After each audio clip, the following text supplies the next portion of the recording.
Hi, this is Raven Hawk from FastWorkingLoveSpells.com, and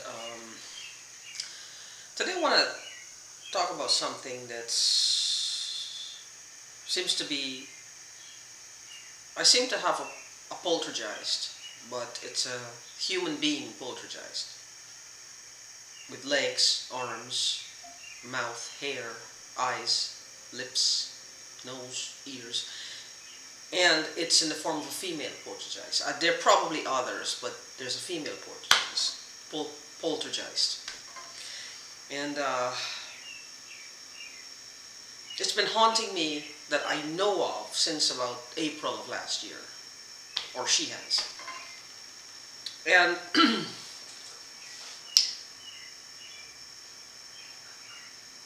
I know this is wrong. And on some level, as deranged as she may think that she is, or she's trying to give the impression that she may be a little, it's not going to quite fly, because it's been consistent over a year. So I think the deranged theory, that went out the window after like the first month or so.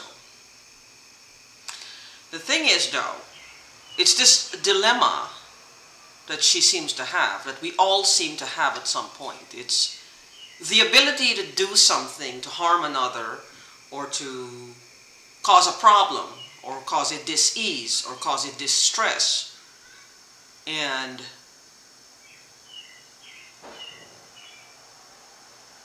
actually carry it through.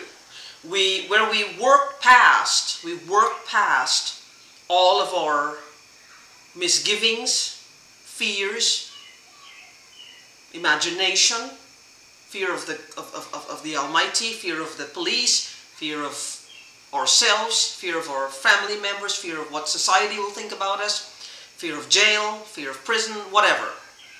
They have to work through all of this now to be able to commit a crime. In my opinion, it's okay, you can work through all of that, but it still bears the fact, just because you can do something to harm another, should you do it? Should you do it? Because something to note, since this COVID became noticeable, and this was since last year, about January, or the year before, I don't know. It's around January they started talking about COVID. Prior to that, no one ever heard of COVID. So, a lot of things have been put on the back burner. A lot of government agencies are not allowing people to walk in, go in, and have a face-to-face chat. We went from that, where a lot of telephone calls were being made, just through the phone or through the mail. Now the telephone calls are not even being accepted. It's like everything is taking a back seat, dealing with people on a one-on-one. Now, in my opinion, the amount of crimes that could have been committed within a year, and it's still happening, it's half of the year now. I mean, if you have to mail something in, nobody's talking to anybody, nobody's seeing anybody face to face. Everything is sent through the mail, and you sign papers, you do this, you do that, and you just send it in. It's like mail in, everything is mailed in, because they're talking to people less and less and less. So the voice, you know, there's hardly any recordings, which I think is bad, because if you wear a mask, you take care of yourself. People should go to work. If you have a medical condition, then okay. But if you have to wear a mask, at this point, you know how to safeguard yourself. Wear a mask. Even if you have to run on a skeleton crew for a while, people will come to work. But they went from not seeing people face to face to actually not even talking to them on the phone anymore. Like, that's a problem now. I didn't know that COVID was transmitted through the telephone. They didn't say that, but maybe it is. So think of all the crimes that may have been committed. People signing papers, sending it in, they're just sending stuff out. They don't know who's signing it, they don't know what's happening. Cyber criminals during this time, I think, have become more cunning, more crafty, and is extremely prevalent right now. The stealing of people's identities, the stealing of their money, a lot of things happening because people are not mingling and they're not about. And all the agencies that could potentially help, well, they really are not functioning at even half-mast right now. It's like at 50% they're not. They're just functioning basically at 20%. Because they're handling just things being mailed in, pretty much. One of the things that I want to bring to people's attention is life insurance. Life insurance. Now, life insurance, like a place like Globe Life or MetLife, one of these places that offers like $1 million with no doctor. You don't have to see a doctor. You don't have to see a doctor. You don't have to, you just mail it in basically. You just send your payment and your coverage starts. At least I think, I'm not sure, I haven't looked into any. One of the reasons I have never taken out life insurance is because I don't have a beneficiary. And that's one of the things that's always made me sad, that I don't have a beneficiary. I don't have a beneficiary. But in my mind, because of this poltergeist that I have, it's bringing a lot of things, you know, what could this poltergeist be after? My mind is very, you might call me a conspiracy theorist. You can call me whatever you want. I just look at facts in my head. What could this poltergeist be possibly after? Could it be life insurance? Because, so think about it. Person A, poltergeist. Person B, victim or to be victim.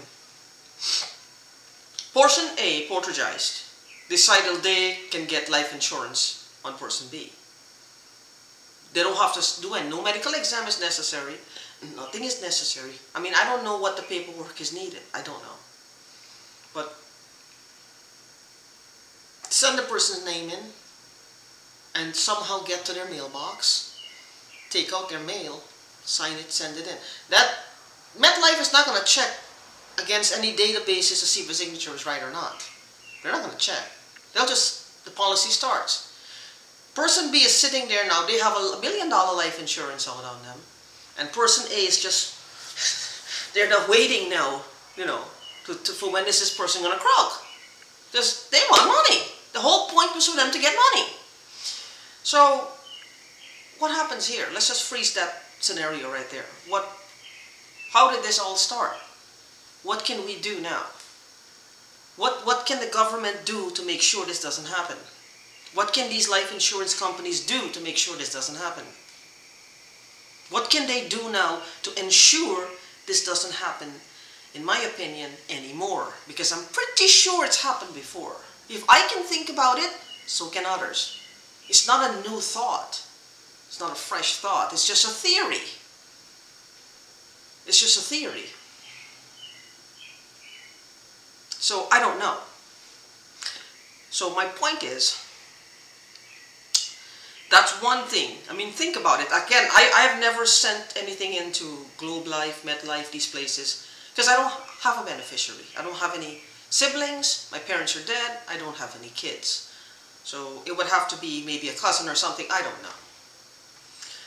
And it always made me sad, but who knows?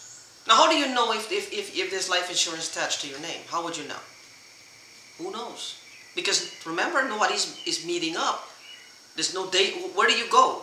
Are you supposed to look here, look there? Do you have to sit down for 2 days and call every life and find out if they have a policy in your name? Maybe. I guess if you're feeling haunted by a poltergeist, that's one of the things you do. You check on it. That's one.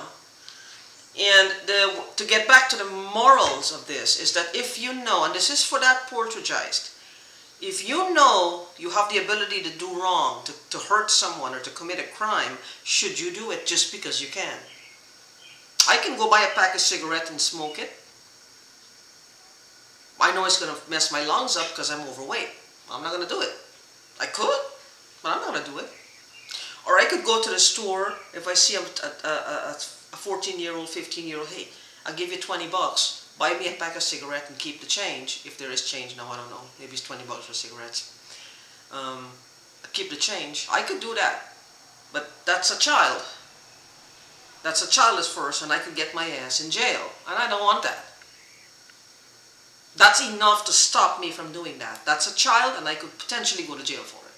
So I'm not going to do that. The thing is, just because you know something, you have the ability to do it, you have the means to do it, you have the means to commit the perfect crime, should you do it? Should you treat another human being like cattle? Should you treat another human being like they're meaningless? They're nothing but in the way between you and your dollars. And they're so expendable. How does this work? How does this work? How does this work? Just because you can, should you do this? I wouldn't do it. To be honest with you, to commit crimes against people like that, it doesn't motivate me. I don't feel motivated. I can think of a man right there like has $2 million and there's a way for me to commit a crime to get it. I don't want it. Because, yeah, well, it's $2 million. Yeah, but first of all, it's not my money. And he's going to miss his money. And his money is his to do whatever he wants. He don't know me. If he wanted to give it to me, he will. I'm not going to go take it from him. I can go ask him to borrow a couple of dollars or try to convince him face to face, well, it might be best spent in my account. If I could do that. But I will not hurt this man to take his money. Not going to do that. I don't care how desperate I am. And believe me, there was a point in my life where I was so depressed, I became almost agoraphobic. That means a fear of, going outside, open spaces. I would take a shower, get dressed, go to turn the knob on the door to get out, and then I would just walk right back in. I just couldn't leave. I just stopped working. Stopped functioning, basically. I lost my home. I lost everything. All I had was my cat and a small bag of clothes.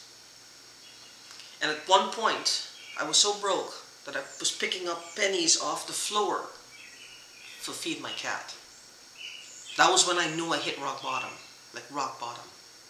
Because she was my responsibility. When I adopted her, she became my responsibility, and I felt like I let her down so badly. I kept myself on the floor, and never in all that time did I ever think of trying to steal money or rob someone or be unfair towards one or someone or try to find some way to hack someone to clear their bank account.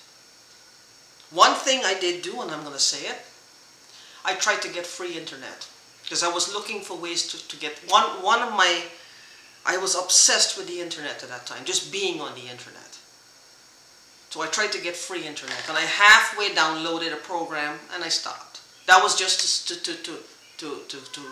and yes, that was wrong, to get a password to get internet. Not because I wanted to steal, but because I needed to be online. That was part of my obsession, and that caused the overall depression. What happened I did to myself, as far as I know. But in all that time, that was desperation. That still didn't motivate me to steal from someone or cause dis-ease or distress in somebody else's life. I don't understand. That's not the first thing that comes to my mind, is to do something crooked, to do something that's breaking the law. I don't understand it. Why do some people get so motivated that that's the first thing will come to mind? I don't understand. Why? There's so many legal ways to make money. I mean, if you really that much of a genius and you have that type of ingenuity and you have that type of creativity, start a Fortune 500 company where you could look at it, provide jobs for people, provide employment, and look at something where you could hold your head up high and know that you did that. Instead of doing crooked things and living in the shadows. What's the point? I guess the only way then, another thing to say, is how does a criminal of that type of proportion, if you've stolen a certain amount of money, how do they live out loud? Use your imagination, people. How do they live out loud at some point? They've gathered X amount of cash now. How do they live out loud in the public, free? Is it perhaps identity theft? So what happens to the person whose identity they've taken away? Good question. Anybody would like to answer that? I'd love to hear your comments. What happens to that person? Or what happens to the person with life insurance if they've not croaked in a certain amount of time? They're getting a little impatient. What happens? People, from my heart, protect yourselves. Protect yourself and your family. This is just a theory. But if you look at the intricacies, you'll find that it may not be that difficult to pull off. And if I can think of it, I'm just a woman paying rent just like anybody else. I pay $550 a month. I live in Stillwater, Oklahoma. And I wouldn't like to see something like that happen to anyone, including myself, of course. And this message is mostly for that poltergeist that keeps trying to, I don't know what's her goal. I can only guess, and there's a million things I could come up with. And I know it's not for my conjectures that she's around. Oh no. She doesn't like the sound of my voice or to hear me theorize. No. There's some other ulterior motive she has. In my country, there's money. I have money. I have property, money, shares. I had some stamps,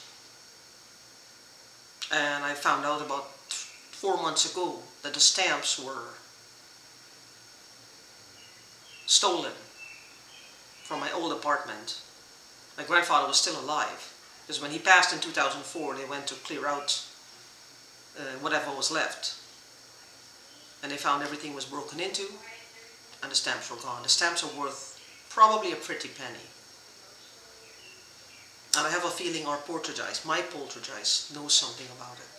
Because it can't be two different poltergeists attacking me. I'm not a poltergeist attractor, or at least I don't think I am.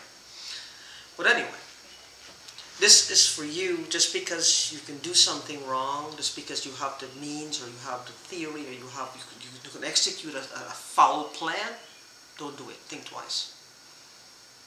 Channel that creativity into doing something that's going to be beneficial for you, your family, the world at large. Something that you will respect you for at the end of the day.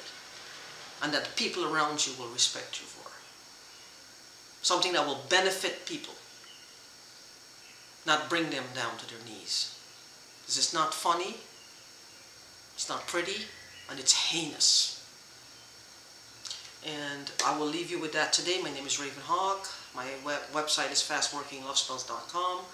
And if you need any type of spell work done, I'm your girl. Give me a call at 405-332-3968. That is 405-332-3968. Thank you. Peace out.